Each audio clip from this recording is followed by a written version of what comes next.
Bienvenue sur Radio Résistance Démocratie.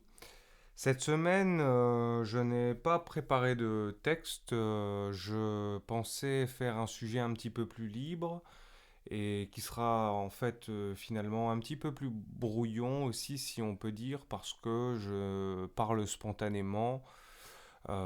J'ai pas préparé quelque chose cette semaine, étant pris dans d'autres tâches, mais le sujet que je compte évoquer, c'est le sujet de la recherche, donc un sujet qui m'est proche. Et j'aimerais vous entretenir un petit peu, eh bien voilà, de cette part de l'activité humaine, parce que bon, elle est pas très visible, hein, la recherche universitaire, qu'importe la matière, hein, qu'il s'agisse des sciences sociales, donc celles dans lesquelles j'œuvre, ou qu'il s'agisse des sciences mathématiques, physiques, eh bien, elle concerne surtout et avant tout bien les chercheurs eux-mêmes, hein. On peut commencer par dire qu'on est très peu lu, hein. Il y a bon, je sais pas, moi, 6000 tirages au maximum d'un livre quand on a un petit peu de chance, quand on commence à devenir réputé dans son domaine. Bon, on a quelques grandes figures hein, dans chacune des disciplines qui composent la science d'une manière générale, mais c'est quelque chose d'assez méconnu, me semble-t-il, et si vous le voulez bien, je vais vous faire un topo ce soir, bon, parce que là j'enregistre l'émission le soir, sur les différentes facettes de la recherche. Euh, alors, j'aimerais commencer par dire que, bien, effectivement, il va y avoir bon, bah, une critique positive, hein, et puis nécessairement une critique négative. Alors, j'attends de ceux qui en feraient qu'ils aient bien, la gentillesse d'avoir la distanciation nécessaire pour l'entendre, cette critique, hein, puisqu'elle n'est pas ou peu formulée d'une certaine manière dans le domaine lui-même et pour des raisons que bien, j'évoquerai peut-être tout à l'heure. Bien, pour commencer, on peut dire que bon, la recherche universitaire n'est pas ou peu financée, hein, et que l'université, d'une certaine manière, tient à l'heure actuelle seulement parce qu'elle met en œuvre un régime d'exploitation drastique et drastique il l'est peut-être même plus que dans les entreprises privées par exemple, puisque ce que je m'attacherai à dire pour ce qui concerne par exemple les sciences humaines et sociales, c'est que 80% des doctorants qui débutent un doctorat ne sont pas financés hein, dans le cadre de leur recherche et que lorsqu'ils donnent des cours, ils les donnent dans le cadre de vacations pour les premières années qui sont réduites à 100 heures par trimestre, donc sur 3 mois. Et donc, bien la somme totale, si on donne toutes ces heures sur une année, équivaut, à mon souvenir, à peu près à 1500 euros par an. Donc, vous voyez que bien, les chercheurs euh, ne peuvent pas, je dirais, être économiquement indépendants qu'avec bien, leur emploi. En tout cas, les jeunes chercheurs n'ont aucune reconnaissance économique euh, dans le cadre de leur recherche universitaire et pourtant on doit bien comprendre que la plus grosse masse, je pense, de recherche, hein, celle qui s'étend le plus longtemps, ou en tout cas moi c'est ce que mes directeurs me disaient, hein, c'est-à-dire que le plus grand laps de temps qu'on a pour faire une recherche approfondie, c'est eh bien effectivement le temps de thèse seulement pour ce qui est des sciences sociales. Alors bon, évidemment les, les filières plus légitimes, comme les mathématiques ou la physique, sont plus financées, hein. Elles, la proportion est inverse, c'est-à-dire qu'à mon souvenir, on a à peu près 80% de mathématiciens et de physiciens qui sont financés, mais il ne faut pas croire qu'on atteint des sommes extraordinaires, hein, c'est-à-dire que leur financement reste faible aussi et centré sur des domaines d'activité bien précis, et j'y reviendrai peut-être aussi tout à l'heure si j'oublie pas, puisque comme je le disais, je ne prends pas de notes. À la rigueur, là, il m'aurait fallu un interlocuteur peut-être pour animer les échanges, mais bon, euh, On va se débrouiller seul, comme toujours. Donc la recherche est peu financée et donc les jeunes doctorants et même les jeunes docteurs sont peu financés. Et vous devez bien comprendre, donc je reviens sur ce que je disais tout à l'heure, c'est que l'université, d'une certaine manière, est très précaire, hein, on doit le dire, parce que dans certaines universités, 80% du corps professoral est composé bien voilà, des vacataires, c'est-à-dire de cette petite main-d'œuvre d'exploitation. Alors pourquoi enfin, comment on en est arrivé à réussir à faire tourner ce grand édifice qu'est l'université française avec de si petites rémunérations? Eh bien, c'est une question de prestige de poste et puis d'espoir de trajectoire. C'est-à-dire que vous avez bon, bah, des jeunes étudiants prometteurs qui se décident à faire une thèse et puis le système qui est à certains égards assez hypocrite fait rayonner euh, eh bien, un bel avenir, hein, un avenir prestigieux, un avenir de savoir, de connaissances, et puis un avenir économique assez, je dirais, privilégié, assez bourgeois, puisque un professeur d'université qui arrive au bout de son 14e degré de rémunération, hein, parce que vous avez des degrés au fur et à mesure de la carrière, atteint quand même les 4 800 euros, c'est-à-dire à peu près au bout de 14 15 ans de carrière. Bon, donc pour ces 20% donc de maîtres de conférences et de professeurs des universités qui sont définitivement intégrés à l'université, et comment le sont-ils? Eh bien justement parce que ces statuts bien particuliers ouvrent au CDI, donc au contrat à durée indéterminée, hein, quand tous ceux qui sont hiérarchiquement inférieurs dans les positions ne sont jamais signés qu'en CDD. Donc vous avez des contrats à durée déterminée pour les jeunes doctorants et les jeunes docteurs. Et puis toujours des contrats à durée déterminée pour ce qui est du post-doctorat. Je reviendrai aussi sur ce découpage-là, hein, qui vous fait revenir toujours à un point zéro, finalement, de votre expérience professionnelle.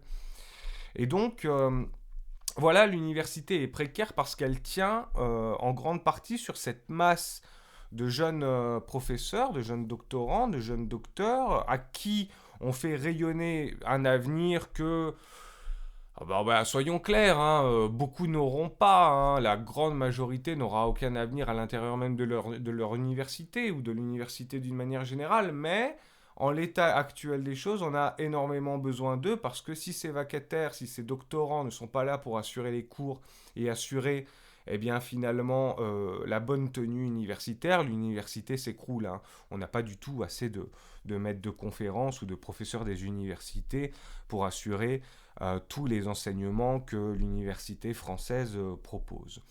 Donc, en termes de recherche, parce que c'est la thématique que je me suis choisi cette semaine, euh, on doit bien se rendre compte qu'on a des chercheurs, on a des jeunes chercheurs, souvent, qui entrent souvent motivés à l'intérieur des formations, mais qui eh bien, ont déjà des difficultés économiques pour la plupart, hein, et qui donc doivent, pour les classes moyennes et populaires en tout cas, bon, j'admets que c'est les moins nombreuses hein, à aller en doctorat, mais donc doivent travailler hein, souvent à côté, en plus d'un travail qui est quand même, il faut le dire, si on veut bien le faire, je le crois, un travail de thèse qui devrait être un travail à plein temps, hein. Et donc, l'économie même de l'université et son fonctionnement sous rémunérateur, hein, en ce qui concerne ses plus jeunes professeurs, ses apprentis professeurs, si l'on peut dire, plombe déjà la recherche en ce que les chercheurs ne sont pas intégralement des chercheurs, hein. Ils sont toujours obligés de faire une activité annexe à côté. Alors vous connaissez, hein, c'est un petit peu, je dirais, le régime de l'artiste et puis la blague qu'on fait aux artistes quand on leur dit de façon stéréotypique, bon bah d'accord, t'es musicien ou t'es peintre, et quand est-ce que tu trouves un vrai métier? Bon bah voilà, là on pourrait faire exactement la même, enfin je dirais que la même petite blague euh, peut-être voilà, donner aux chercheurs, c'est-à-dire, bon, ben, c'est très bien, tu fais de la recherche en sciences sociales, et sinon, quand est-ce que tu commences un vrai métier dans la vie? Et donc voilà, ce stéréotype-là, évidemment, est bien étoffé, je dirais, il est bien réalisé hein, par le fait que Mais finalement, le travail en lui-même n'est pas ou peu rémunéré dans la recherche française. Alors d'une certaine manière, on peut considérer que... Enfin, on peut considérer que c'est une qualité parce que, bien, il y a, je dirais, le fait même que l'université française, bah voilà, ne paye pas un article qu'on propose ou, eh bien, crée une distance vis-à-vis du monde économique et marchand, hein, et donc permet aussi quelque part un renforcement d'une science qui est intègre. euh, Tandis que, bah, vous le voyez, hein, par exemple, comme dans la recherche médicale, dès lors que, eh bien voilà, il y a des médicaments en préparation, qui sont en compétition avec des vaccins, etc. En fait, la recherche n'a plus vraiment son mot à dire, hein. Elle choisit plus ses pistes, elle choisit plus ses orientations. Disons qu'elle est supplantée par un marché qui lui est supérieur et qui lui dicte ses voies en fonction de ce que ce dit marché a calculé en termes d'apport économique. Vous voyez.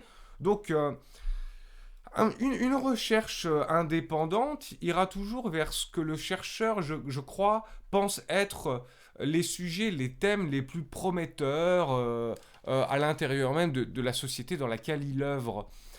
Et au regard des connaissances déjà acquises par le monde des sciences qu'il est censé connaître, en tout cas globalement. Et d'autres mondes de la recherche, eh bien, n'ont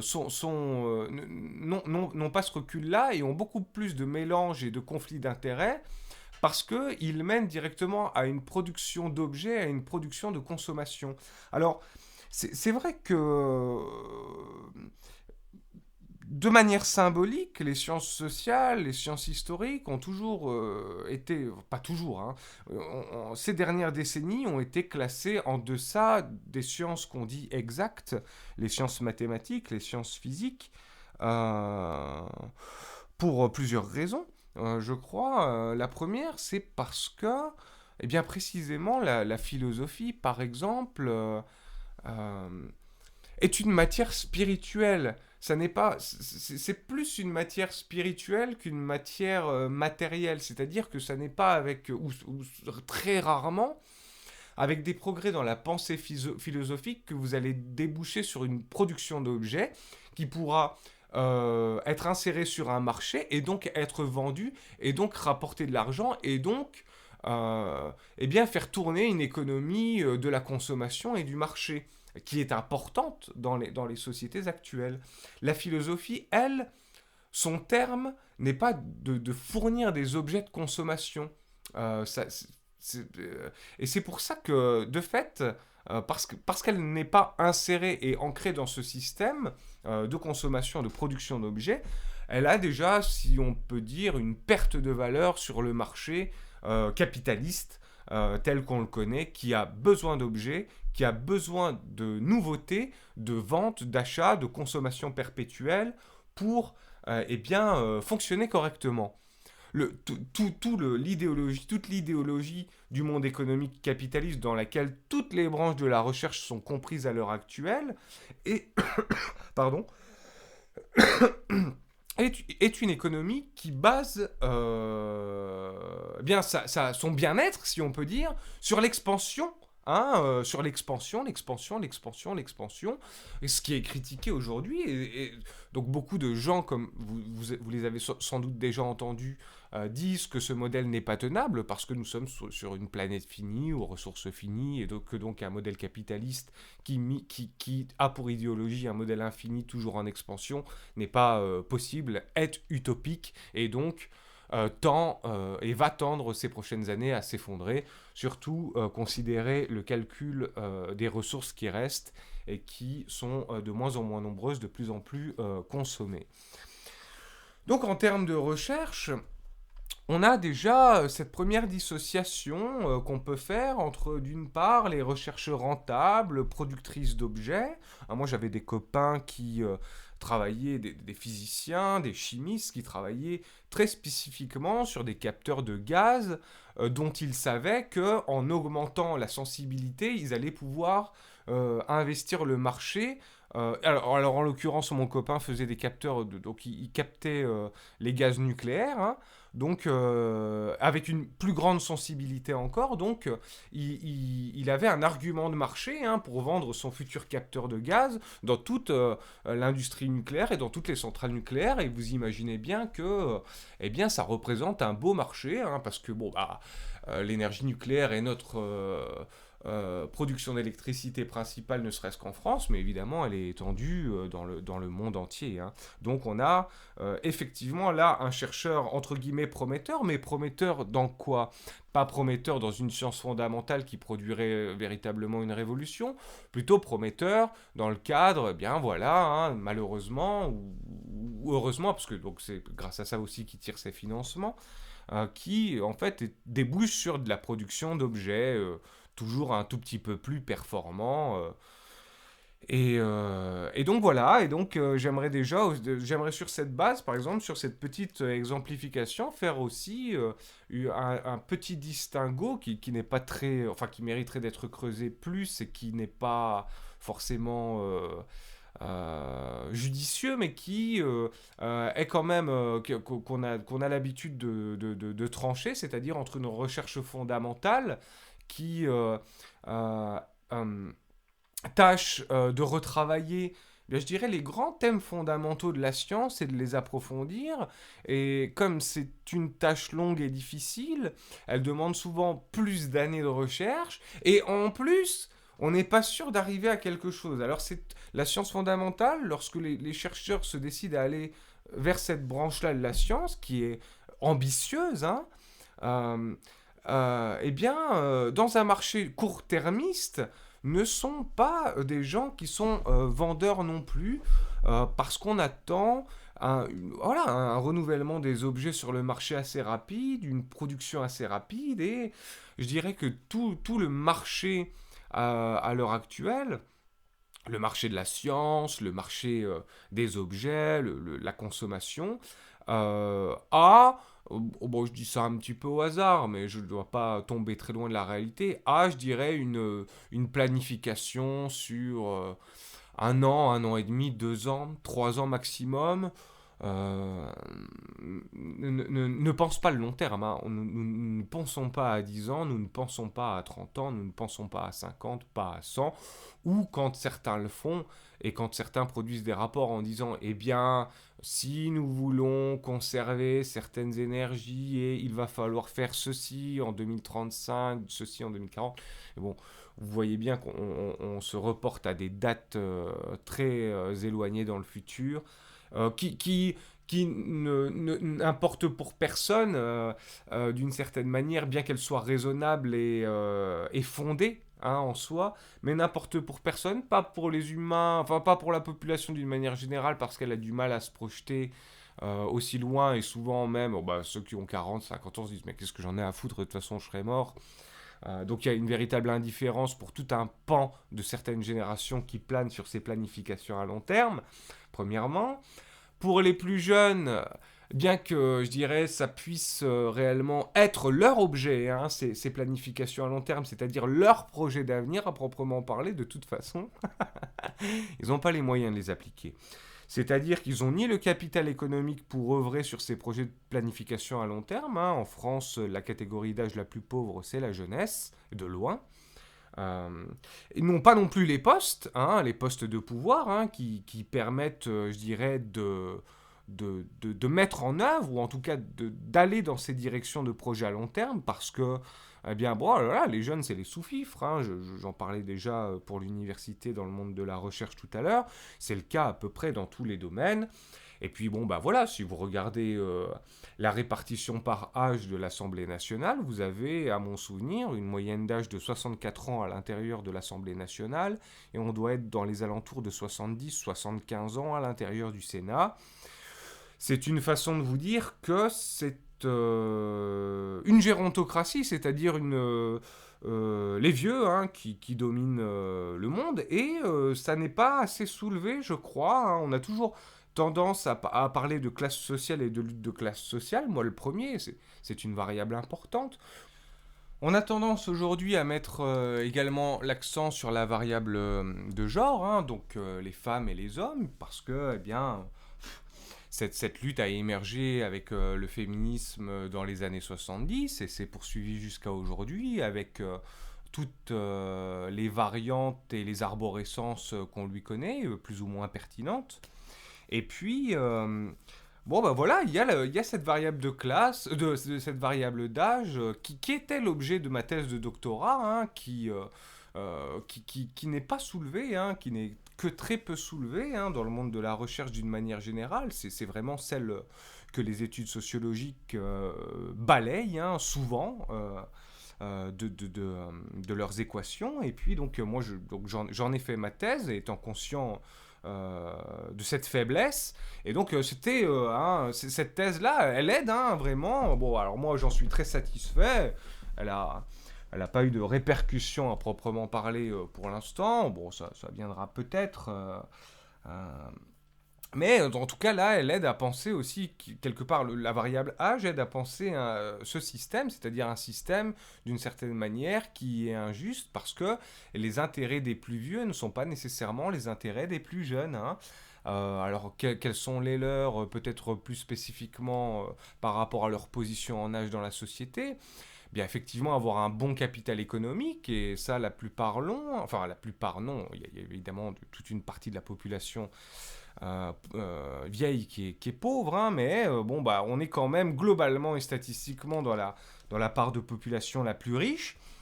On a effectivement peut-être une recherche un petit peu plus de prestige et de reconnaissance à la fin de sa vie. Avant de mourir, on attend bien voilà, d'être reconnu par la société. Et puis, bien bah, voilà, par exemple, pour les politiciens, on souhaite monter et gratifier sa carrière du plus haut poste, exactement comme Mélenchon.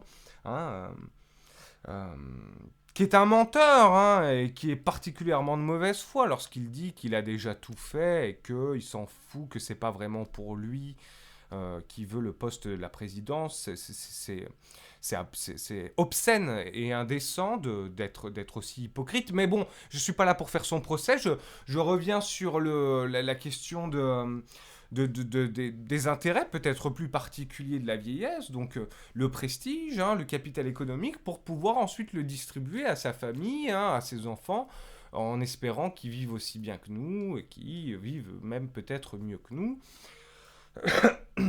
Donc on est dirigé hein, par tout un pan de la vieillesse, hein, avec un stéréotype très très ancré à l'intérieur même de la société, celui qui crée la corrélation entre vieux, vieillesse et sagesse.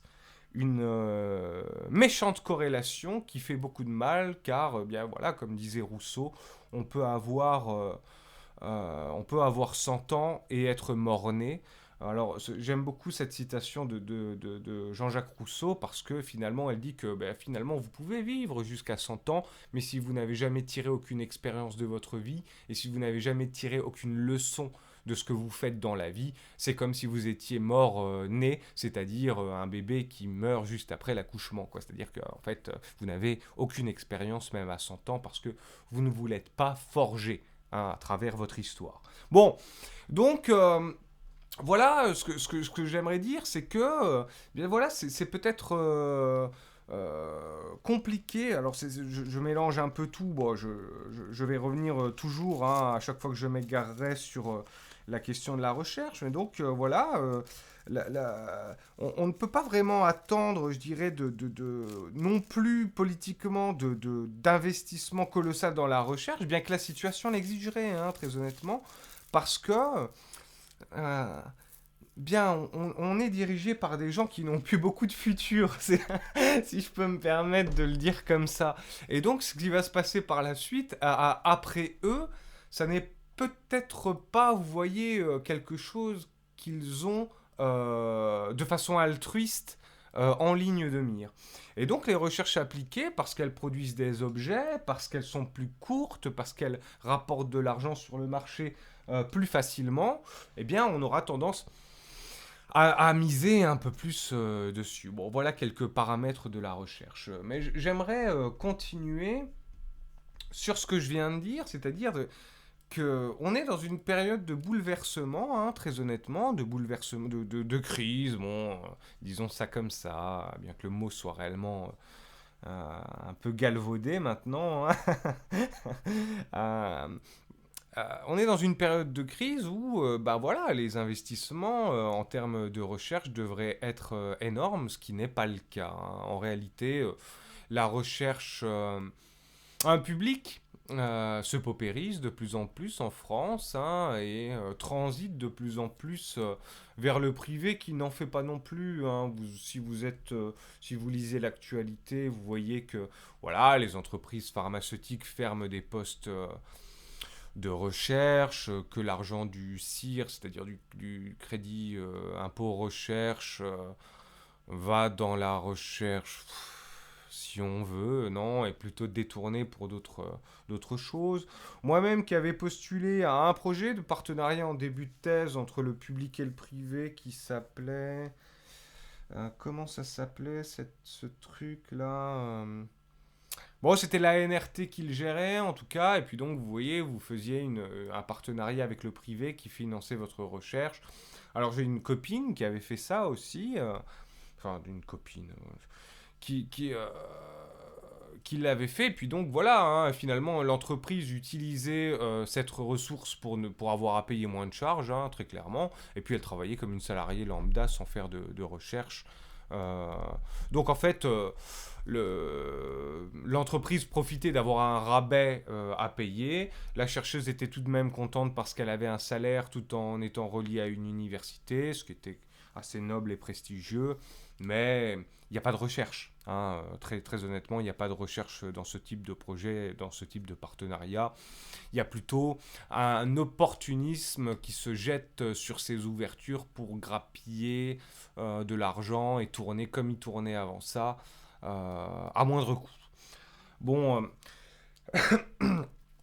maintenant, donc voilà, j'ai exposé déjà quelques points peut-être qui semblent intéressants lorsqu'il s'agit de parler de recherche. Donc le fait que, bien voilà, hein, la masse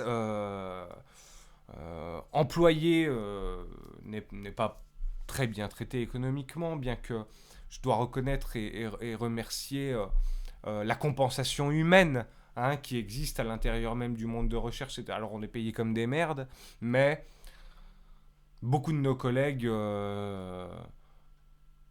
sont des intellectuels, fort sympathiques, riches en enseignement et bienveillants surtout, qui vous pas tous, hein, évidemment, mais en tout cas moi ceux qui m'ont assisté, les directeurs que j'ai pu avoir avaient ces qualités-là, et c'est une force énorme, hein, pour pouvoir continuer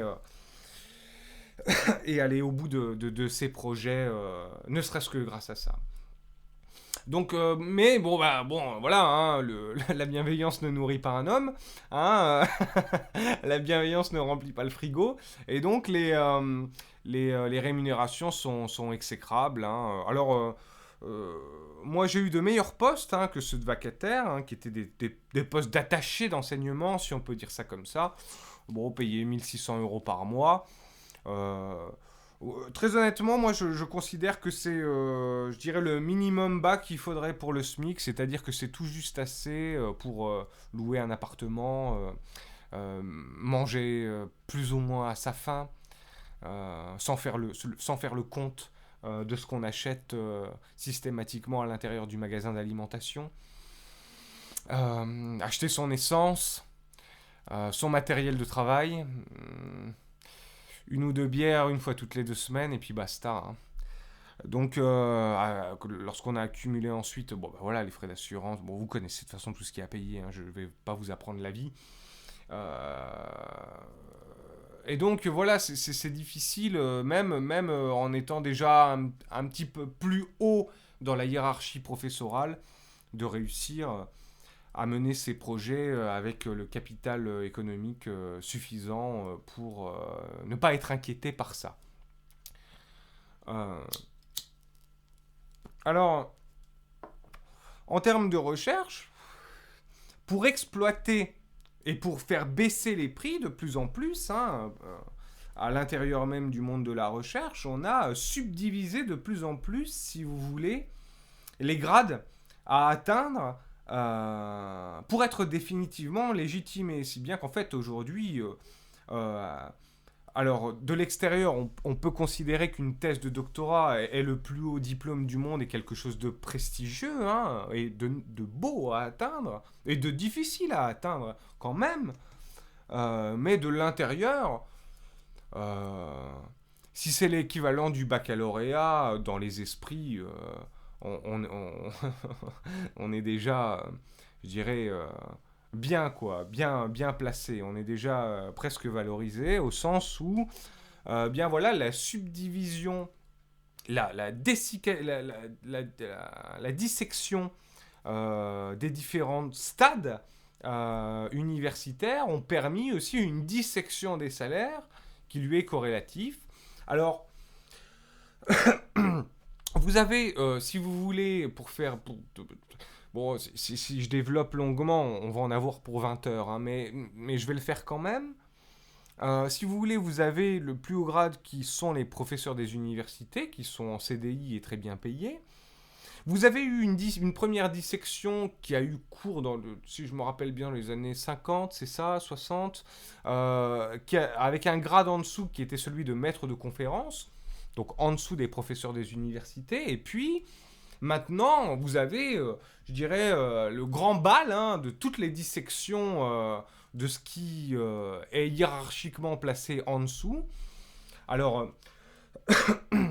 vous avez effectivement les doctorants, mais vous avez d'une part les doctorants qui ne sont pas financés et les 20% de doctorants qui sont financés pour leur recherche, pour de bonnes raisons, parfois tout autant que pour de mauvaises. Vous avez donc tous ces gens-là qui, s'ils travaillent bien, arrivent au doctorat, dont on pourrait croire qu'il s'agit d'une consécration, mais c'est un retour à zéro en fait de toute l'expérience professionnelle que vous avez acquise jusque-là. Alors j'exagère un tout petit peu, mais pas beaucoup. Et puis donc vous avez une infinité de stades, hein, qui viennent s'entremêler à ça. Donc après le doctorat, vous avez les post-doctorats, et puis après le post-doctorat, eh bien vous pouvez espérer commencer à être en premier grade de maître de conférence. Mais bon, ça c'est en France, hein. Si vous allez dans d'autres pays du monde, vous avez le lecturer, le sous-lecturer, vous avez... Bon voilà, toute une gamme comme ça, hein.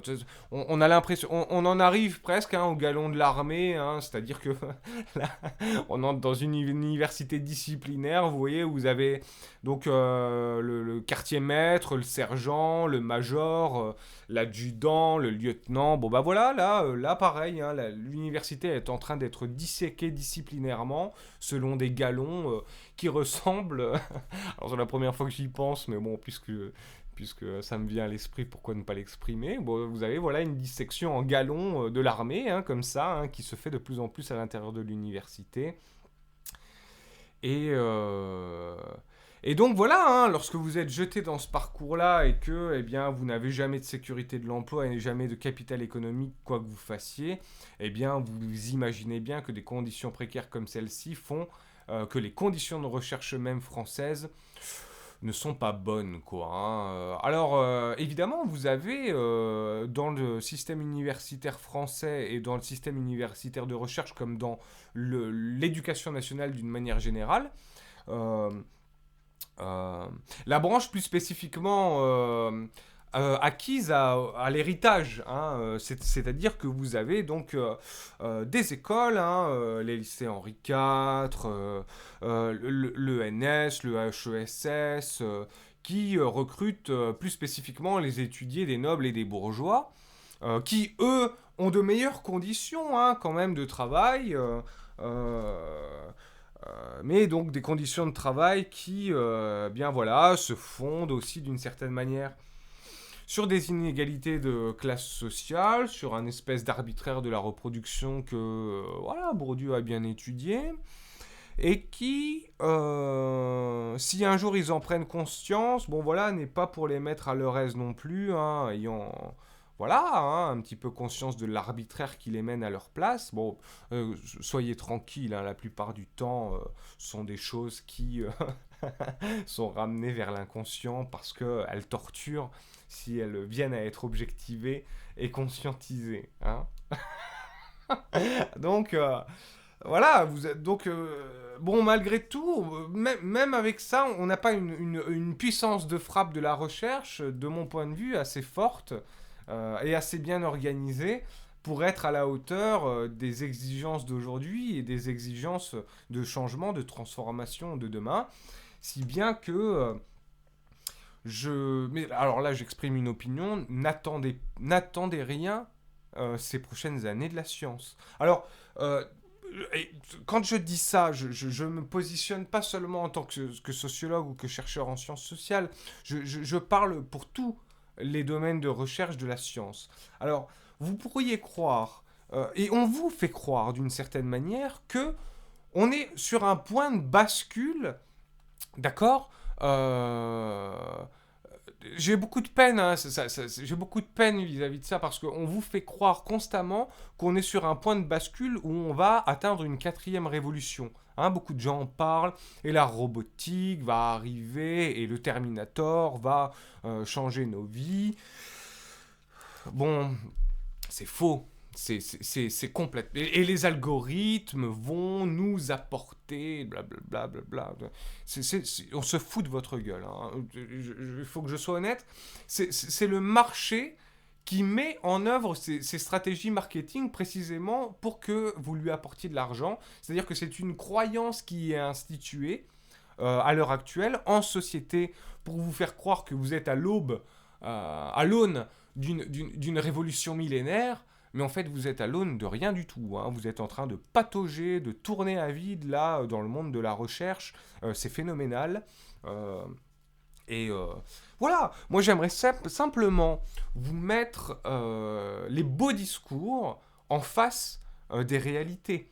C'est-à-dire qu'on vous dit qu'on va arriver là, je sais pas, en tout cas on vous fait croire que dans 20 ans on va arriver au robot autonome, mais enfin, les seuls robots qu'on fait, ils ouvrent des poignées de porte, euh, ou ils font des pirouettes arrière. Je veux dire, entre ça et une intelligence artificielle digne de ce nom, il faut quand même, enfin, vous imaginez bien qu'il y a une marge, quoi. Euh, on n'avance pas. On n'avance pas parce que on est perdu. On est perdu en termes de recherche et même en termes de robotique. Je vous assure que les trajectoires et les orientations de pensée et de recherche qui sont celles de nos chercheurs euh, mériteraient une mise à plat, hein, réellement, et de grands colloques pour en discuter. Parce que, allez, je vais vous prendre un autre exemple pour être un peu illustratif de ce que je raconte. Je citerai pas l'entreprise, mais elle est à Toulouse, et elle fabrique... elle essaye de fabriquer, elle voudrait fabriquer des voitures automatiques. Et son secteur éthique a la réflexion suivante. Donc je cite celui le chercheur du CNRS hein, qui tient cette réflexion. La voiture automatique va tuer de toute façon, hein, mot pour mot. La voiture automatique va tuer des gens de toute façon. Reste à savoir de façon éthique qui doit mourir en premier. Ça, c'est la réflexion des chercheurs sur l'automobile automatique à l'heure actuelle. Alors, en quoi l'orientation est déviante et en quoi on est dans un cul-de-sac? C'est-à-dire que ces chercheurs-là, qui sont à la pointe de la recherche, sont en fait sur le dernier maillon éthique. C'est-à-dire qu'ils se sont déjà résignés à ce que leur voiture tue les gens. Ils se sont déjà résignés à ce qu'il y ait des morts. Alors même que, dans la réalité des faits, la plupart des morts sur la route sont dues à des erreurs humaines. Être bourré au volant, être trop fatigué, faire un écart, regarder son téléphone, allumer une cigarette, ne pas voir le conducteur qui double en face. Bon, donc on est une vitesse trop rapide. Bon bref, on est dans beaucoup de cas d'accidents sur des erreurs qui sont proprement humaines sur la route et qui, précisément, si la machine et la rationalité de la machine bien calculée euh, euh, prenait la main, eh bien, il n'y aurait pas ces accidents-là. Alors, il peut toujours y en avoir, c'est vrai, et ça doit être pris en considération d'une certaine manière à l'intérieur même de la recherche. Et donc, je peux comprendre ce type de réflexion. Mais la réalité, c'est que, par exemple, ces chercheurs-là, hein, sur l'automobile, dans le domaine de l'automobile automatique, sont sur le dernier maillon de la chaîne, comme je le disais, et pas sur le premier. Si vous voulez, c'est comme si un ingénieur qui fabrique des ponts vous disait: mon pont va casser. Reste à savoir combien il y aura de voitures quand le pont cassera. Il faudra faire en sorte qu'il y ait le moins de conducteurs possible sur le pont lorsqu'il se brisera. Non, l'ingénieur qui construit des ponts, ce qu'il se dit, c'est: mon pont ne doit pas casser. Même s'il y a des surcharges, même s'il y a des intempéries, même s'il y a des éléments climatiques que je ne calcule pas, eh bien je les mets à l'intérieur de mon équation et le pont ne doit pas casser. Eh bien, dans la recherche de pointe en intelligence artificielle, on est par exemple complètement paumé, c'est-à-dire qu'on n'est pas sur ce type de réflexion en amont, même en termes éthiques, mais bel et bien sur le type de réflexion en aval.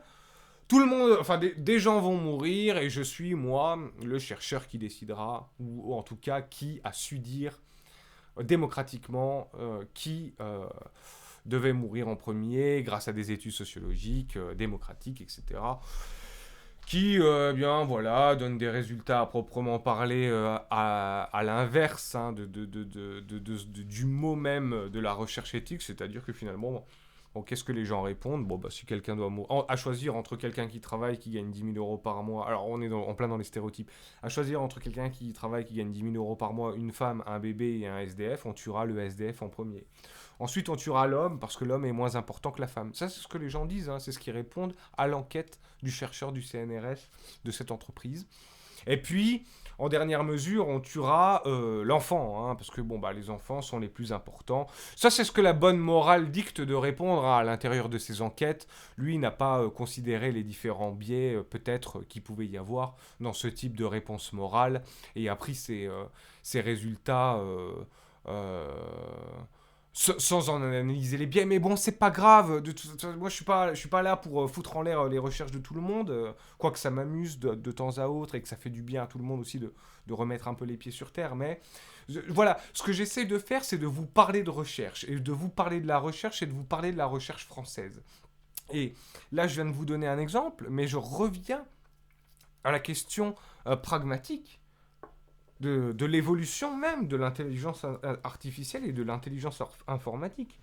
Mais où en est... Alors, on nous vend une quatrième révolution, soit, mais où en est-on, là, très concrètement, autour de nous, dans la pointe technologique? Qu'est-ce qui est le plus puissant à l'heure actuelle, en technologie?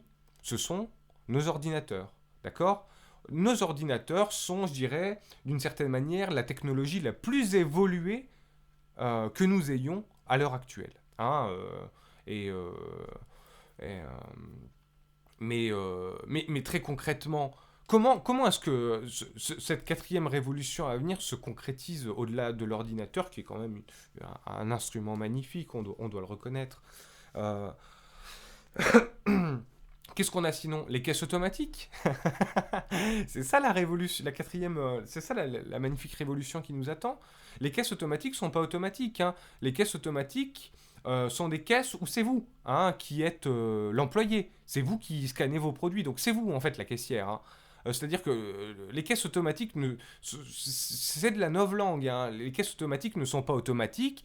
Ce qui a été fait, ce qui a été produit par cette entre guillemets automatisation, c'est que on a viré toutes les caissières parce qu'on s'était rendu compte que vous pouviez faire le travail à l'unité pour vous-même sans demander de salaire, d'accord? C'est ça ce qui est automatique. En fait, c'est la caisse esclavagiste. Si on doit utiliser les bons mots, très honnêtement, on n'est pas sur une révolution technologique. On est passé de la caissière rémunérée qui sert plusieurs clients au client qui scanne lui-même ses articles à la tâche et qui se fait esclave, qui travaille gratuitement pour le compte du magasin, d'accord? Donc vous ne passez pas aux caisses automatiques, vous passez aux caisses esclavagistes. Bien, ça c'est ce qu'on vous vend dans les magasins d'alimentation comme un progrès, d'accord? On se fout de votre gueule. Mais c'est pas que là hein, qu'on se moque de vous. En termes de robotique, euh, on n'avance pas. Et on n'avance pas pourquoi? Parce que, si vous voulez, le postulat de base, c'est que si on voulait avancer avec l'intelligence artificielle, il faudrait la rendre autonome. La rendre autonome, la rendre indépendante. Il faudrait la laisser voler de ses propres ailes. Mais c'est tout l'inverse de ce qui est presque ontologique chez l'humain, à savoir un contrôle permanent sur tout. L'humain adore avoir le contrôle. L'humain, le politique lui-même, je dirais, a ce vice, celui de rechercher le pouvoir pour avoir du contrôle sur les autres. Le fait d'être riche, le fait d'avoir des milliards n'est pas jouissif en soi. Parce que finalement, avec un ou 2 millions, bah, vous vivez déjà la vie de vos rêves, quoi. Euh, mais le fait d'avoir des milliards permet, bon, non seulement de vivre un peu la vie de ses rêves, mais en plus de ça, de contraindre les autres, d'influencer les autres, de contrôler certains secteurs de la société, certains secteurs de la culture, certains secteurs de l'économie. D'accord? Donc, devenir politicien, comme devenir ultra riche, quel est l'intérêt? Le contrôle. Et donc toute la société, d'une certaine manière, tourne sur ce vice. Même nous, lambda, même, t'as pas besoin de parler des ultra-riches pour critiquer l'humanité. Hein. Les gens contrôlent leurs enfants. Hein. Je suis navré de le dire. Hein. C'est beau d'avoir des enfants, c'est beau de les éduquer, et vous êtes tous des bons parents, mais vous tirez d'une certaine manière aussi d'une certaine façon, une certaine jouissance du contrôle sur vos enfants. C'est-à-dire que vous êtes les maîtres, quoi. Vous êtes les parents, vous êtes les maîtres, et ça, c'est de la jouissance aussi. C'est... bon. Et donc, sur la nature aussi, hein, ce qui a été millénaire, ce qui a fait l'objet d'une recherche millénaire, c'était de vouloir contrecarrer les éléments et la nature. Et alors là, on est dans une période fantastique où ce désir de contrôle d'hubris sur la nature est immodéré. On vous raconte qu'on contrôle l'expansion et comment dire, la circulation d'un virus, mais il contrôle rien du tout. Il ne contrôle rien du tout. Ni avec des couvre-feux, ni avec des confinements, ni avec des masques, le virus, il se balade. Il est plus fort, tu sais. Et ça les rend dingues, hein, évidemment. Hein. Alors là, les gars, ils se disaient vraiment, putain, on a mobilisé la communauté internationale, on a balancé du fric, on a enfermé les gens chez eux, et le virus nous contrôle, quoi. Et le virus nous contrôle. Bon bah voilà, il va falloir l'accepter. Hein. Y a des choses, l'humain ne peut pas les contrôler, et bon bah ça en fait partie pour l'instant, quoi. À moins...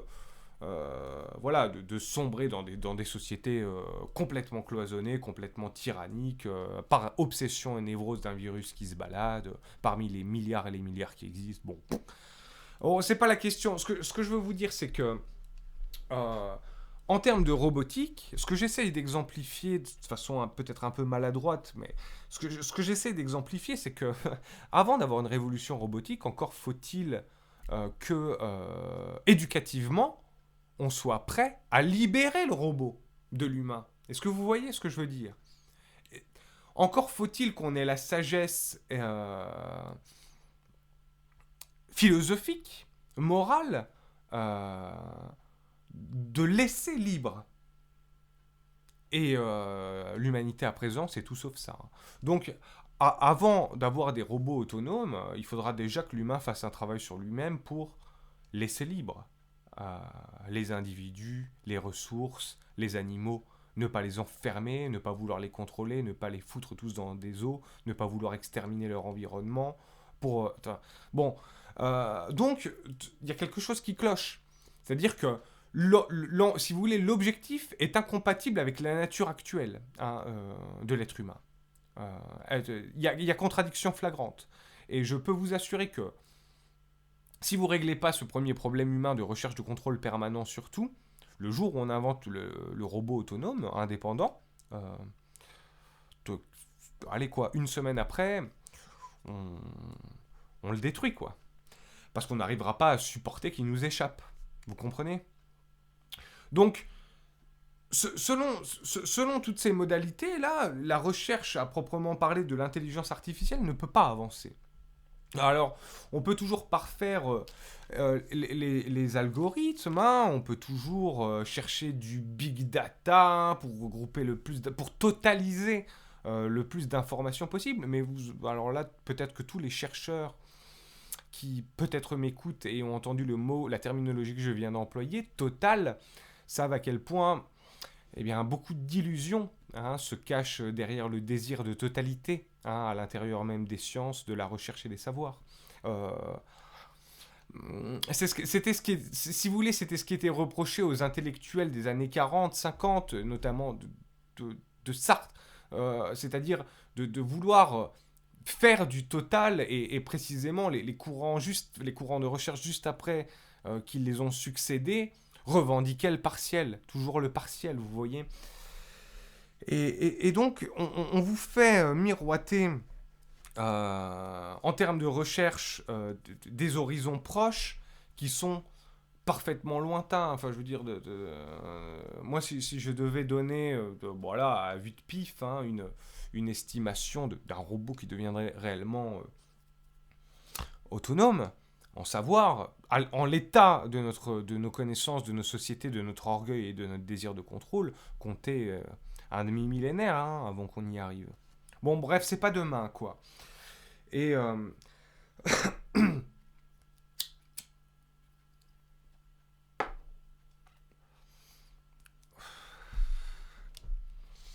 et pour les algorithmes, voilà, il faut savoir aussi un petit peu faire un retour à la réalité. C'est peut-être ce qui nous manque, hein, dans notre période là, très, très contemporaine, c'est-à-dire que plonger dans les médias, plonger dans la virtualité, on a tendance à se laisser emporter par toutes les propagandes et les lobbyismes, je dirais visuels, hein, qui nous donnent des informations. Ah, bah, si on nous dit que la révolution robotique c'est dans 20 ans, c'est que c'est peut-être vrai. Mais non, revenez à la réalité. Il n'y a pas de robot. Les voitures, c'est toujours vous qui les conduisez. Le système à proprement parler automobile n'a pas changé. Et puis bon, ce qu'on appelle des avancées comme la voiture électrique sont en fait des cul-de-sac et des gouffres. Je ne discuterai pas plus longuement de ce point. Euh, le, euh, et en ce qui concerne les algorithmes, bon ben, les algorithmes, ceux de Google, ceux d'Amazon, on peut voir comment ils fonctionnent, quoi. Enfin, je veux dire, par exemple, ne serait-ce que les algorithmes les plus puissants, ceux qui sont censés me vendre des trucs, bon ben, ils me vendent des bouquins ils me proposent des bouquins à l'achat qu'ils m'ont vendus il y a 6 mois, quoi. L'algorithme, il n'a pas intégré mon historique d'achat, quoi. La base, pour me faire des propositions. C'est-à-dire qu'il me propose de me vendre des livres que j'ai déjà et que c'est lui qui m'a vendu. Alors voilà, l'intelligence artificielle là, bon. Et donc voilà, alors c'est pour ça que je disais tout à l'heure que la recherche tourne à vide, elle emprunte beaucoup de mauvaises pistes. En physique, malheureusement, on produit beaucoup, beaucoup, beaucoup plus d'hypothèses qu'on a tendance à faire d'expérimentations. Donc, j'ai tendance à penser, mais je me trompe peut-être, qu'on est en train dans les sciences exactes, d'être de plus en plus mou, si vous voulez, et, euh, et de plus en plus fantasmer des choses plutôt que de tâcher de faire des expérimentations réelles et de trouver des choses, vous voyez. Euh, D'ailleurs, dans les articles de vulgarisation, ça se voit bien parce que ce qu'on appelle être des peut-être trouvailles futures hypothèses sont souvent basées, sont souvent métaphorisées par des films de cinéma. Oh, on a découvert ceci dans le trou noir, ce qui nous renvoie au film Interstellar. Ah, on a peut-être inventé une machine qui pourrait un jour téléporter des choses, comme dans La Mouche. Les bases même de recherche, à bien des égards, les bases même de recherche des sciences dures sont tout en amont basées sur les fantasmes de l'art et de la science-fiction. D'accord? Donc, mais je ne vais pas faire un cours de relativisation de ce qui est une science dure et une science molle, et de ce qu'il y a de mou dans les sciences dures et de ce qu'il y a de dur dans les sciences molles. Je ne veux pas rentrer sur ce terrain-là aujourd'hui avec vous, mais je veux rester sur le terrain de la recherche. Et donc, bon, voilà, et en dresser une espèce de panorama. euh, et, euh, et donc là, on a déjà, bon bah voilà certains points que j'ai tâché de faire émerger au cours de cette conversation libre sur ce sujet. Donc des chercheurs peu rémunérés, des chercheurs peu valorisés, des chercheurs à qui on demande de faire des recherches de plus en plus courtes, comme si c'était pénible de les voir prendre autant de temps et d'être investis dans une recherche aussi longue, alors que d'une certaine manière, ça, c'est aussi assez noble. Euh, des recherches qui, qu'on le veuille ou non, mais bon, surtout dans les sciences dures qui sont chargées surtout et avant tout de répondre à un marché. Et c'est parce qu'elles y répondent qu'elles sont bien rémunérées. C'est parce qu'elles servent une entreprise et donc les bénéfices d'une entreprise par la production et la vente d'objets qu'elles sont aussi pragmatiquement valorisées parce que économiquement, contrairement à un texte de philosophie, elles rapportent de l'argent, évidemment. Et, euh, et donc des voies de recherche qui ne sont pas toujours pertinentes ni bonnes. Et donc voilà certains points difficiles auxquels on peut rajouter encore beaucoup de choses. Mais bon, j'aimerais ne pas faire une vidéo trop longue. On est déjà à 1 heure. En même temps, le sujet m'intéresse. Je pense qu'il peut en intéresser certains. Euh, bon le travail de recherche, comme beaucoup de métiers, a subi une forme de densification sur lui-même au point que, eh bien souvent, on est plus secrétaire que chercheur. On fait plus d'administratif, on est plus en train de demander de l'argent pour des projets, de rédiger des projets pour recevoir de l'argent, de faire valider des projets, de faire des campagnes de postes qui ont toujours pour moi été abominables. Faire des dossiers de 15 pages pour chaque poste, sans que à aucun moment personne ne s'intéresse à ce qu'il y ait euh, une nationalisation de la documentation. Ça deviendrait trop facile. On ferait le dossier une fois, on l'enverrait dans 80 universités différentes, mais non. Les secrétaires d'université sont clairs. Il faut leur document, avec leur logo en haut à gauche, et pas celui de l'université d'à côté, même si les informations sont strictement les mêmes. Donc remplir tout à chaque fois, perdre son temps en secrétariat, et ça jusque dans les propositions d'articles scientifiques qu'on peut faire, avec une névrose dans les signes, autre biais de la recherche actuelle, c'est-à-dire que vous avez des revues à 30 000 signes. Les signes, c'est le nombre de lettres que vous avez tout simplement dans un article. Certains à 40 000, 50 000, 60 000. Alors vous allez vers une revue avec ce que vous considérez comme étant une recherche pertinente et originale, et puis on ne l'évalue pas parce que vous avez 10 000 signes en trop ou en moins. Et puis c'est le critère rédhibitoire. Qu'est-ce que ça veut dire ? Bon, ça veut dire que c'est bien pratique d'éliminer aussi pour avoir moins de travail sur la base de petits détails de rigueur comme ça, mais ça veut surtout dire que la forme passe avant le fond. Ça veut surtout dire que lorsque vous envoyez un article qui n'est pas formalisé exactement comme la revue le demande, les critères secrétariaux passeront avant les critères scientifiques, c'est-à-dire que vous serez évalué Euh, D'abord et avant tout, premier point de critère sur votre capacité à avoir été une bonne secrétaire. Et ensuite, à la rigueur, on s'intéressera à votre contenu scientifique, vous voyez. On a un problème. Euh, on a un problème dans la hiérarchisation des critères d'évaluation et de jugement. Dans les revues, souvent aussi, j'en parlais tout à l'heure pour les candidatures de poste, on est exactement dans le même acabit au niveau des revues scientifiques. Vous n'en avez pas une seule qui a le même cahier des charges, avec la même police de titre, avec la même police d'écriture, avec surtout les mêmes façons d'organiser les références aux notes de bas de page. Et si vous voulez, à chaque fois que vous proposez un article à une revue, ils vous demanderont d'abord de tout mettre en forme, ce qui peut prendre 1 heure, 2 heures, 3 heures parfois, et après de le proposer.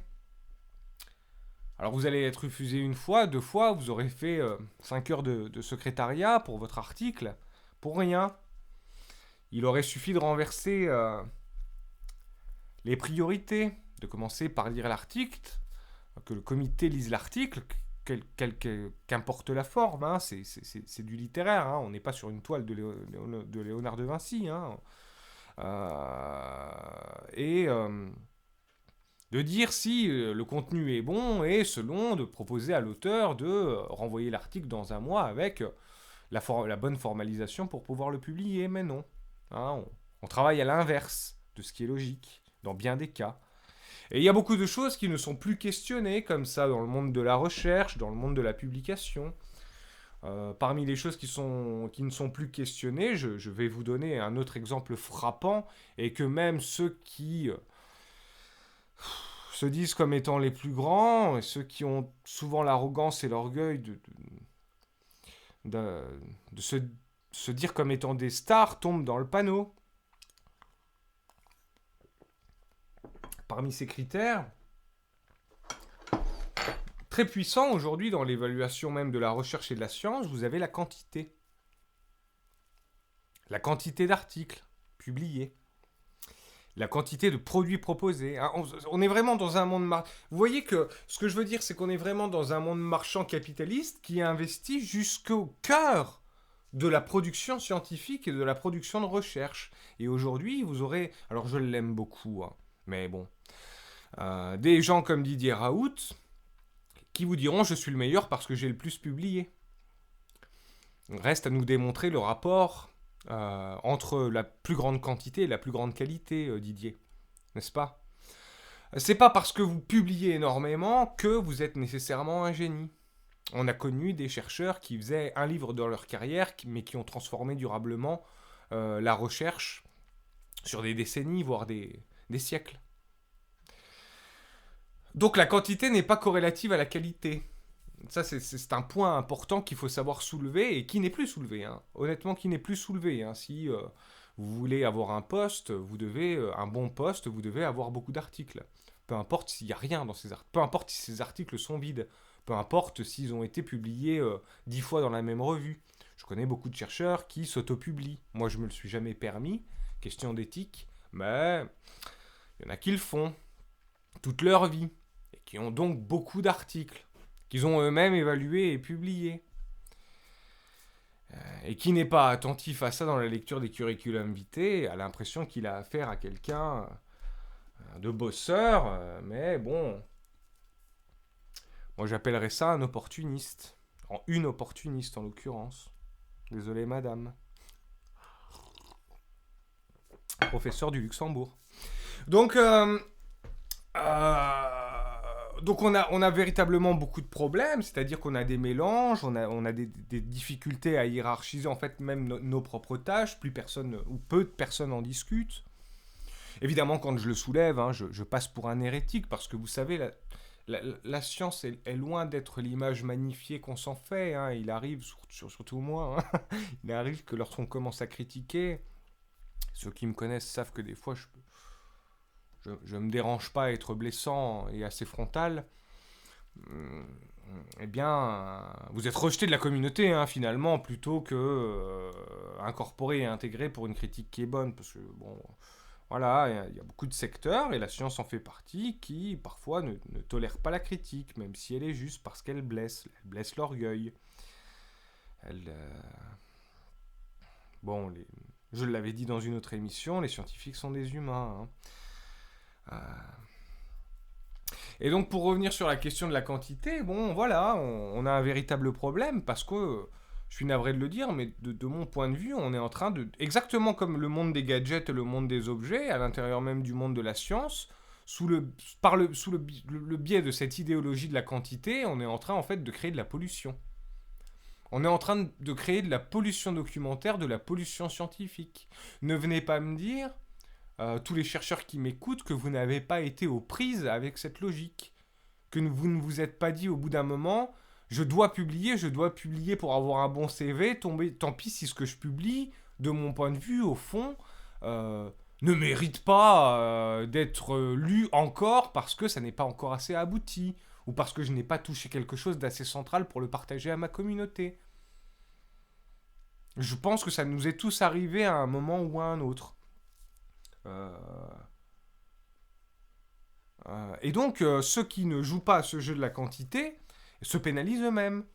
C'est-à-dire que ceux qui... Alors, on est dans une confrontation entre la professionnalisation, l'ambition, l'économie d'un côté, et puis l'éthique et la déontologie de l'autre. Si je publie que ce que je considère qui est très important à publier, je risque fort de peu publier dans ma carrière. Mais si je publie peu dans ma carrière, je n'aurai pas de carrière. Donc si je respecte les règles éthiques que je me fixe et déontologiques que n'importe quel universitaire devrait normalement se fixer, je me grille en termes d'emploi. Et si je cours derrière l'emploi, finalement, je crée un rabaissement scientifique en créant une quantité d'articles qui n'auraient peut-être pas dû être mis sur le marché de la science.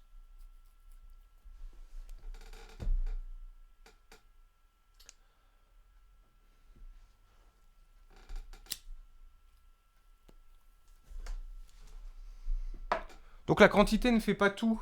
Et ce problème qu'on a dans les sciences, c'est un problème qu'on retrouve... C'est un problème qui était déjà dans la société. Considérez que le champ scientifique est une petite bulle à l'intérieur de la grande bulle qu'est la société d'une manière générale. Hein.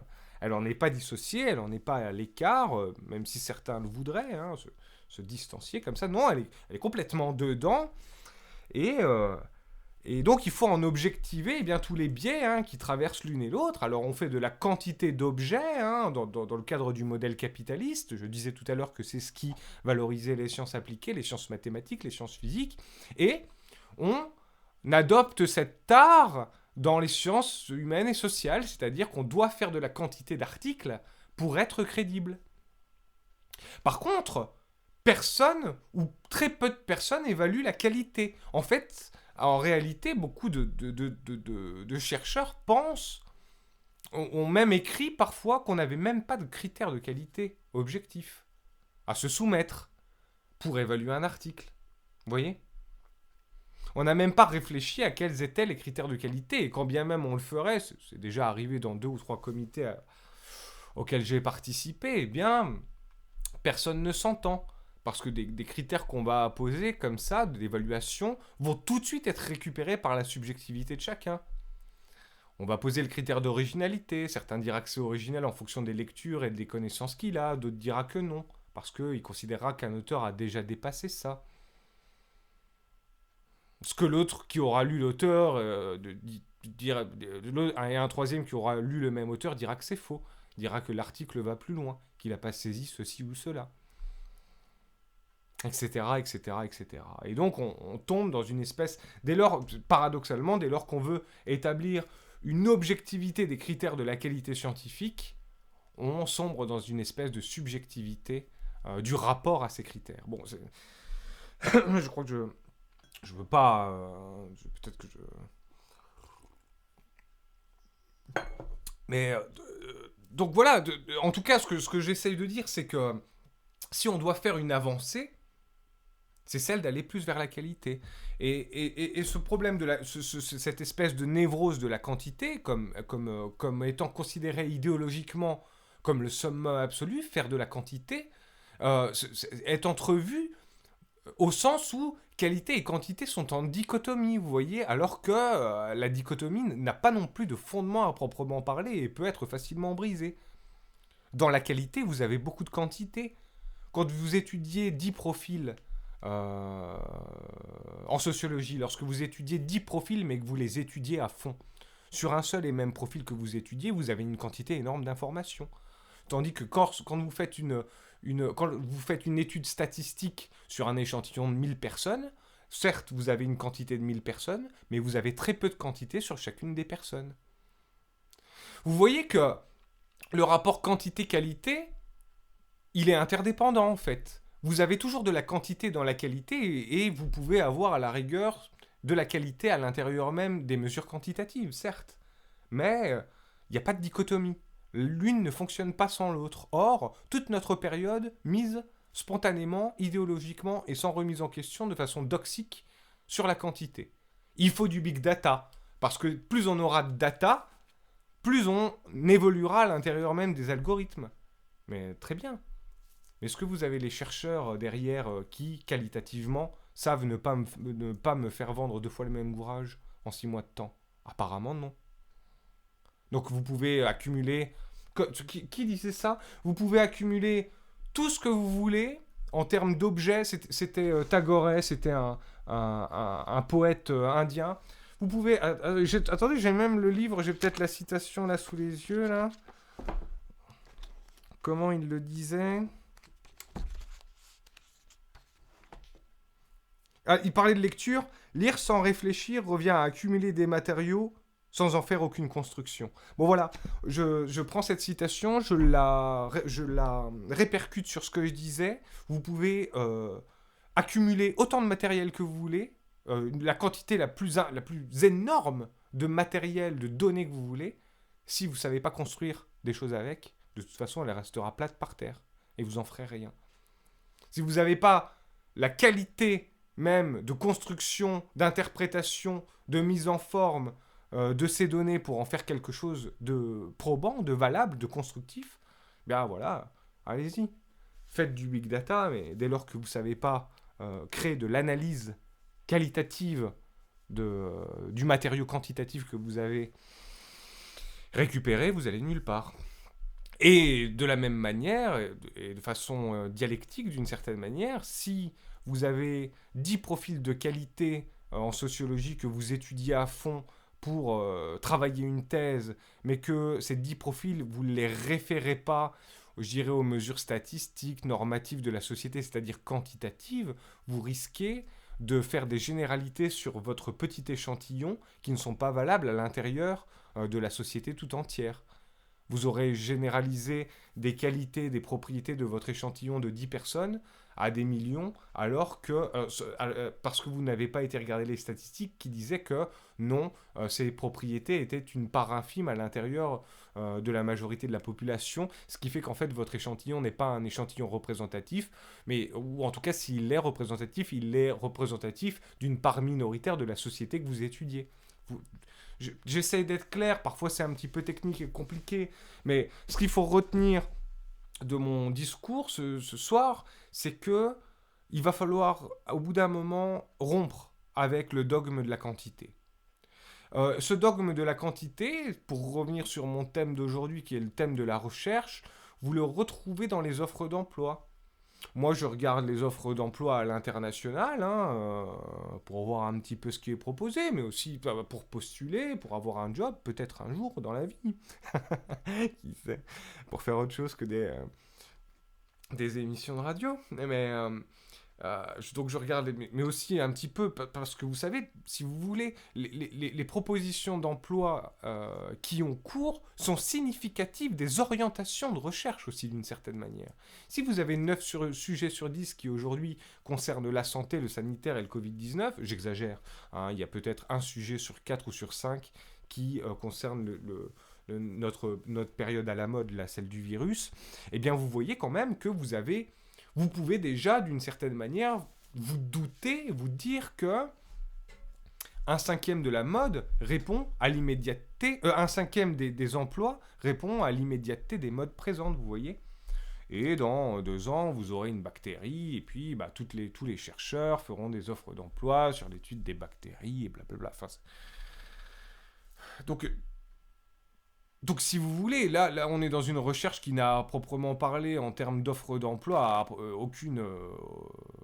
aucun écart hein, en réalité avec l'actualité et qui est noyée à l'intérieur hein, et qui, bien voilà, pêche aussi au sens où, bon, bien sûr, il faut quand même faire quelques recherches un petit peu sur ces questions-là, mais hmm,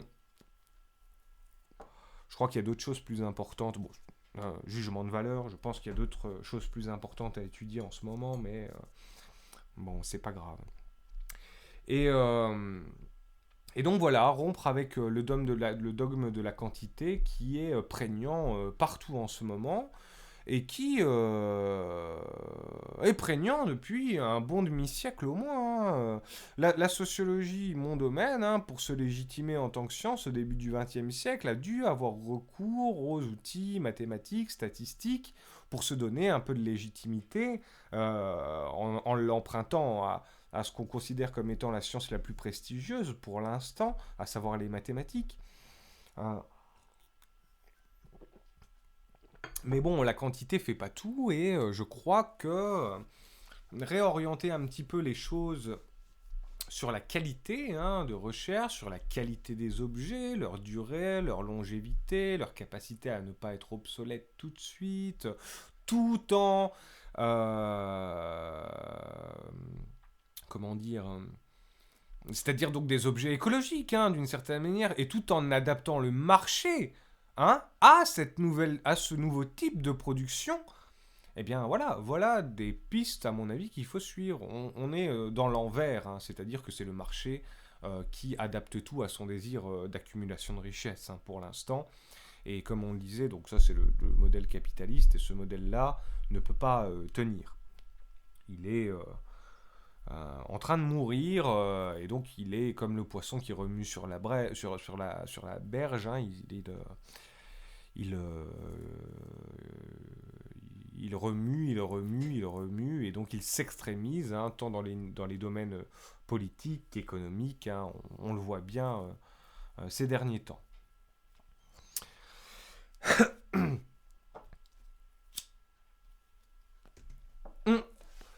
Donc, je voulais. Alors, là, je suis long. J'aurais encore beaucoup de choses à dire là-dessus, mais je vais m'arrêter là. J'aimerais simplement terminer cette vidéo par un point de conséquence des problèmes que j'ai évoqués, des quelques problèmes que j'ai évoqués dans le monde de la recherche à l'heure actuelle. Euh, Ces points de conséquence sont les suivants, c'est que bah il n'y a pas de trouvailles. Il n'y a pas d'argent, il n'y a pas de recherche, et donc il n'y a pas de trouvailles. Qu'est-ce que ça signifie pour la société, pour vous, le monde civil d'une certaine manière bah, bon, comme je le disais, ça signifie que vous ne devez pas trop compter sur la science qui viendrait, ni technologique, hein, ni qui viendrait vous sauver la vie après-demain face aux problèmes. Enfin, si, enfin, je prends des raccourcis. Si vous devriez peut-être, justement, permettez-moi de corriger, vous devriez peut-être compter beaucoup plus sur les sciences sociales les années à venir pour comprendre un peu comment le monde fonctionne, pour pouvoir mieux le réorienter, que sur le monde des objets, des mathématiques et de la technologie, en espérant qu'un fétiche de consommation vous amènera au nirvana. D'accord?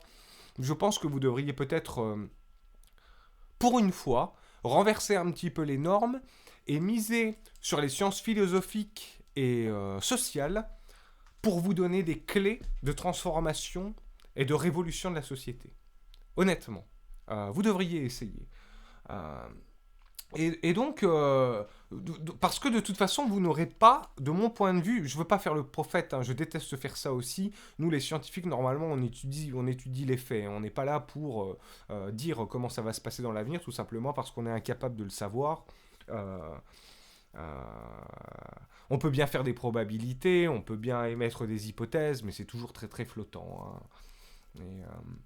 Et en même temps, c'est ce qui fait l'intérêt de l'avenir, hein, c'est qu'il nous échappe aussi. Bon, ça revient à la question du contrôle qu'on voudrait avoir sur le futur, mais j'y reviendrai pas sur cette thématique. Ce que je veux dire, c'est que euh, voilà, on n'a pas d'outils technologiques hein, pour nous aider à créer cette transition. Il va donc falloir utiliser peut-être des outils philosophiques et des outils sociaux euh, et des outils démocratiques, hein, des outils en fait de liens sociaux, des outils de relations sociales, des outils de sagesse et de philosophie sociale pour pouvoir passer dans le monde d'après, si vous voulez. Alors, non, les hélicoptères, là, les hélicoptères miniatures, là, comment ça s'appelle déjà? J'ai perdu le mot, là, parce il est tard, les mots me manquent. Bon, les petits hélicoptères là, que la police utilise, non, ça va pas faire une révolution, hein. Les caisses esclavagistes dans les magasins d'alimentation, ça ne va pas faire une révolution. Euh, Numériser l'argent, ça ne va pas faire une révolution. En fait, non, c'est des micro-pas, quoi. C'est des micro-pas dans une normalité, celle qu'on avait déjà hier, hein. Et un robot qui ouvre des poignées de porte et qui fait des pirouettes en arrière, ça ne va pas faire de révolution tout de suite. Et les algorithmes non plus. Euh, donc, vous devez oublier peut-être un petit peu ça, ou en tout cas le mettre de côté pour l'instant, et envisager là, je parle en termes de recherche, de solutions à l'avenir, mais là, je parle de recherche plus large, c'est-à-dire de recherche de perspectives politiques, d'orientation de notre société, tous ensemble, de manière large. Vous devriez les chercher ailleurs que dans la technologie, parce que pour l'instant, la technologie n'est pas apte à vous servir ce que vous demandez. Elle progresse très lentement. Les recherches, vous savez, c'est une fine accumulation de petites avancées qui, un jour, s'accumulent dans les mains d'un homme qui a les capacités, les documents et l'esprit assez barré, d'une certaine manière, pour trouver le truc incroyable, quoi. Mais ça arrive rarement. Et je vous ai fait un topo du contexte même dans lequel évoluent les chercheurs. Ce contexte n'est pas favorable euh, d'une certaine manière à l'émergence de grandes trouvailles, encore que vous me direz, bon, c'est dans le fumier que poussent les plus belles fleurs, et ce serait vrai de dire ça. Mais bon, optez plutôt pour je crois, une rechercher plutôt des pistes et des solutions dans ce qui serait déjà plus de conversations, plus de discussions, celles qu'on nous coupe dans les grands médias, celles qu'on nous coupe parce que à l'Assemblée nationale, hein, vos représentants en fait vous prennent la parole et vous font taire, hein. Une petite révolution serait déjà politiquement de constituer notre propre assemblée parallèle. Je le dis depuis déjà plusieurs années, une assemblée populaire avec des gens parmi nous changerait beaucoup de choses déjà à l'avenir dans la gestion de la cité et dans l'orientation eh bien, des populations et des communautés françaises de la République de façon future. Ça, c'est clair, premièrement. Deuxièmement, des réflexions, les évolutions et les révolutions pourraient être plutôt d'ordre moral. Euh, Sachant que les ressources s'amenuisent, sachant que on n'a pas les outils technologiques pour les prolonger à l'infini, sachant que des pays qui hier étaient pauvres mais qui aujourd'hui se hissent à des niveaux de richesse assez semblables aux nôtres et qui en plus sont très très peuplés, comme la Chine, euh, comme le Brésil, donc bref, tout ce qui était hier les pays émergents et qui sont aujourd'hui les pays émergés, et qui seront peut-être demain les pays qui nous mettront la tête sous l'eau. Euh, eh bien, voilà, étant donné la masse de consommation à l'occidental, qui démultiplie encore la prise de ressources sur ce qui reste sur la planète Terre, il va peut-être falloir faire de la recherche, je dirais, citoyenne, concrète, vers des réflexions morales. Et ces réflexions morales sont dures, hein. Ces réflexions éthiques et morales sont dures. C'est celles que, finalement, en fait, vos gouvernants ne veulent pas vous admettre. Et c'est peut-être en partie ce pourquoi ils vous mentent. Je vais vous parler comme il devrait. On va manquer de ressources, il va falloir faire des concessions et se contraindre. C'est précisément ce qu'ils sont en train de vous imposer. C'est-à-dire que lorsqu'ils font des confinements, lorsqu'ils font des couvre-feux, en fait, ils cassent votre mobilité. Et pourquoi est-ce qu'ils cassent vos déplacements et votre mobilité? Est-ce que vous croyez réellement que c'est pour lutter contre le virus? Vous êtes con ou quoi? Non, je plaisante. Faut pas que j'insulte dans ma radio. Non, ils cassent votre mobilité et vos déplacements pour économiser les ressources, pour pouvoir les prolonger. Euh, c'est pour ça que sont faits les confinements. Il faut que vous bougiez moins pour qu'on ait des ressources plus longtemps.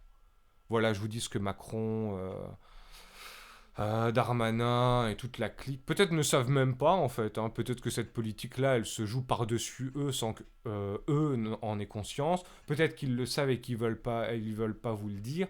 Mais quoi qu'il en soit, étant donné le contexte global dans lequel on fait face, raréfaction des ressources, euh, eh bien, pour l'instant, ce qu'ils ont trouvé de mieux, c'est de arrêter de vous faire bouger. Comme ça, vous consommez moins d'essence, comme ça, vous consommez moins de voitures, comme ça, le pétrole est économisé. Un petit peu, vous comprenez Et comme ça, on peut repousser la date butoir de la fin du pétrole de, c'était quoi, 2050 à 2070, 2080, 2100. Vous comprenez Pour pouvoir chercher dans ce laps de temps qu'on se crée, des solutions alternatives et de remplacement, faute d'en avoir aujourd'hui. Mais le problème, c'est que on va pas en trouver dans 10, dans 15, dans 30 ou dans 100 ans si on continue à avoir une consommation par l'obsolescence comme on l'a aujourd'hui, et si on continue à ne pas mettre de l'argent dans la recherche comme on le fait aujourd'hui, et si on continue à précariser les chercheurs. J'aimerais simplement rappeler que les conditions... Alors, autant...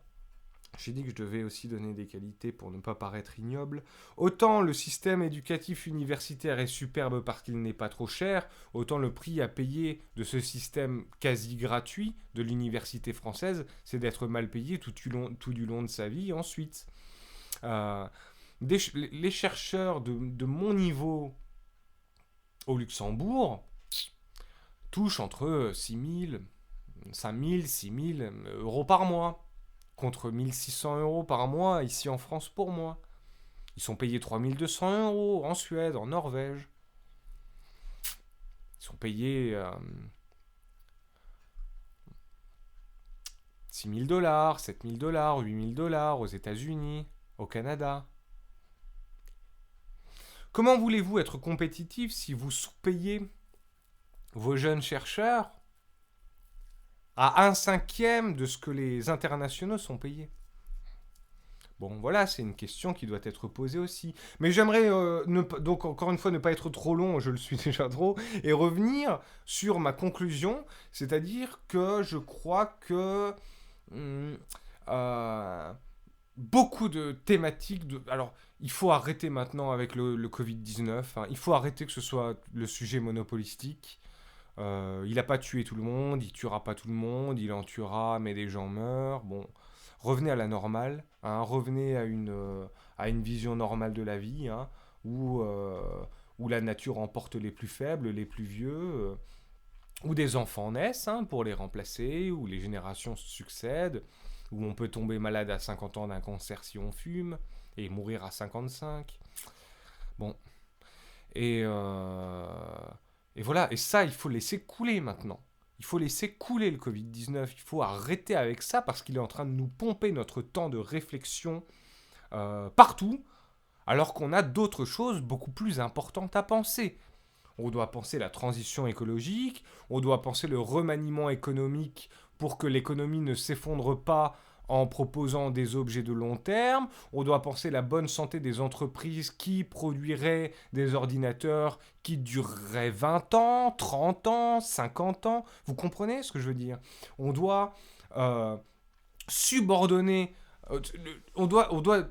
En fait, si vous voulez, casser ce modèle capitaliste, c'est-à-dire rompre avec l'ancien système, ça revient à une logique fondamentale, c'est-à-dire celle qui n'avait pas cours ces 100 dernières années. La logique fondamentale est la suivante, c'est l'économie qui doit nous servir. Et ça n'est pas nous qui devons servir cette espèce d'entité réifiée, déifiée que serait l'économie. Euh, on n'est pas là à nos vies on n'est pas là à nos vies pour payer une dette que d'autres ont creusée. Ce n'est pas possible, ça. D'accord. L'économie, elle doit servir les échanges humains, elle doit faciliter les transactions, elle doit permettre à ce que tout le monde puisse avoir un outil d'échange pour avoir à manger, consommer plus facilement, payer en magasin. Mais c'est pas à l'humain de se tordre en long, en large et en travers, de faire 3 emplois en un parce que c'est la crise, d'accepter le chômage parce qu'on veut de l'inflation, toujours et encore. Ça n'est pas à l'humain de se tordre dans tous les sens pour complaire à quelques gestionnaires fêlés qui contrôlent l'économie et qui pensent que l'économie est au-dessus même et surplombe l'humanité. L'économie n'est qu'un outil, d'accord? Ça n'est pas une fin en soi. C'est un moyen, l'économie. Le marché, l'économie, l'argent, ce ne sont que des moyens qui servent à arriver plus facilement à des fins, des échanges, des travaux, etc., etc. Mais il n'est plus question désormais de se servir de l'humanité comme moyen pour arriver à l'économie qui serait la fin. Ça, c'est terminé. C'était le modèle capitaliste, il est terminé. Donc, la révolution, le monde d'après, il doit remettre à plat tout ça et il doit remettre les choses en bon ordre parce que vous avez bien constaté que tout est à l'envers en ce moment. Tout est à l'envers. Les plus pourris, les plus cons sont au plus haut poste de pouvoir et les plus, je dirais, les plus diplômés, les plus brillants, les docteurs, restent chômeurs pendant 2 ans, 3 ans, 4 ans. Il n'y a personne qui les appelle. Ce sont ceux qui ont les plus hauts diplômes du monde, ce sont ceux qui ont les plus grandes compétences et ce sont ceux qui parfois se retrouvent avec un RSA à 500 balles par mois. Quand des gens qui ont une licence de je sais pas quoi, de musique, là, comme Bruno Le Maire, se retrouvent ministre de l'économie simplement parce qu'il est bon copain de machin et de truc, qui ne comprend rien à rien, le gars, et il est payé 15 000 euros par mois.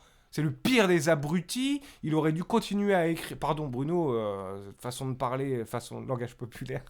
Bon, on veut pas. Pire des naïfs, Bruno, le pire des naïfs en économie, et, euh, et c'est lui qui dirige. J'ai posté un article il y a pas longtemps, donc sur une chaîne de grande écoute de TF1. Qui est-ce qu'ils ont choisi comme chroniqueuse? Madame Balkany. À l'heure de plus grande écoute sur la première chaîne de télévision qui est regardée en France, on vous met comme star de l'écran une des plus grandes délinquantes, une des plus grandes politiciennes délinquantes de France. Comment voulez-vous entrer dans un monde meilleur avec des choix et des décisions comme ça? C'est pas possible. D'accord? Donc, j'aimerais conclure là-dessus. J'aimerais conclure sur ce qui émerge finalement de cette vidéo d'aujourd'hui, un petit peu dispersée, un petit peu digressive, mais vous voulez un monde d'après? Le monde d'après, de mon point de vue et en l'état de la société, passera par des leviers philosophiques, des leviers moraux, des leviers démocratiques, des conversations citoyennes sur la place que l'économie doit avoir en société, des conversations citoyennes sur les méthodes de la police et les moyens que la police a pour intercepter ou pas quelqu'un, des conversations démocratiques qui doivent avoir des institutions dorénavant. Parce qu'on n'a pas d'institution, nous le peuple. On n'a pas d'institution, nous le peuple. Nous devons avoir des assemblées. Nous devons avoir une assemblée nationale à nous, qui réunirait des paysans, des agriculteurs. J'y reviendrai bientôt. Je parlerai d'un projet démocratique qui l'est vraiment très bientôt et que j'ai écrit aussi au début des Gilets jaunes. Et la prochaine révolution, ce sera comme une révolution des Lumières, si vous voulez. Ça ne sera pas une révolution technologique ou industrielle comme dans la deuxième moitié du 19e siècle et au début du 20e siècle. De mon propre point de vue, si vous voulez mon avis, dans la circonstance actuelle, ce sera à nouveau une révolution philosophique, morale, rationnelle, de la pensée, des sciences, mais des sciences molles, des sciences sociales, des sciences littéraires. Elle est là, la révolution qui nous attend. Et on a besoin de celle-ci parce qu'on ne peut pas toujours tout miser sur la technologie comme fétiche qui va nous amener vers le divin. On doit aussi utiliser ces sciences qui sont à notre disposition pour savoir remettre les choses en ordre dans une société qui, il faut bien le dire, pour l'instant est chaotique. Bon, voilà, je n'ai pas tout dit, j'ai pas tout dit ce que j'aurais voulu dire sur la recherche, j'ai sans doute oublié beaucoup de choses, mais je suis déjà trop long. Je suis quand même content d'avoir conclu sur quelque chose de positif après toute la négativité enfin, c'est pas de la négativité, mais c'est des constats lucides qui peuvent nous amener à désespérer, mais en réalité non, c'est pas ce que je veux pas vous désespérer. Ce que j'essaye de faire, c'est justement de vous faire prendre conscience avec cette radio de certains faits, parce qu'à partir du moment où vous les savez, vous êtes plus à même de réagir hein, vis-à-vis de ce qui arrive et de lutter vis-à-vis de ce qui arrive, de vous positionner vis-à-vis de ce qui arrive et justement d'enfanter un meilleur avenir. Et je pense que voilà, mon mot de la fin, ce sera de dire que vous voulez une révolution, vous croyez, on vous fait croire que vous allez avoir une révolution par la robotique. Je vous dis que votre révolution sera une révolution de la démocratisation et de la connaissance beaucoup plus globale de la philosophie, des sciences sociales, des conversations morales et de l'expansion, de l'exploration d'une vraie démocratie et de la construction d'un État qui prennent en considération tous ses membres. Voilà ce que je voulais vous dire pour finir. Je vous souhaite une très bonne soirée et à la semaine prochaine.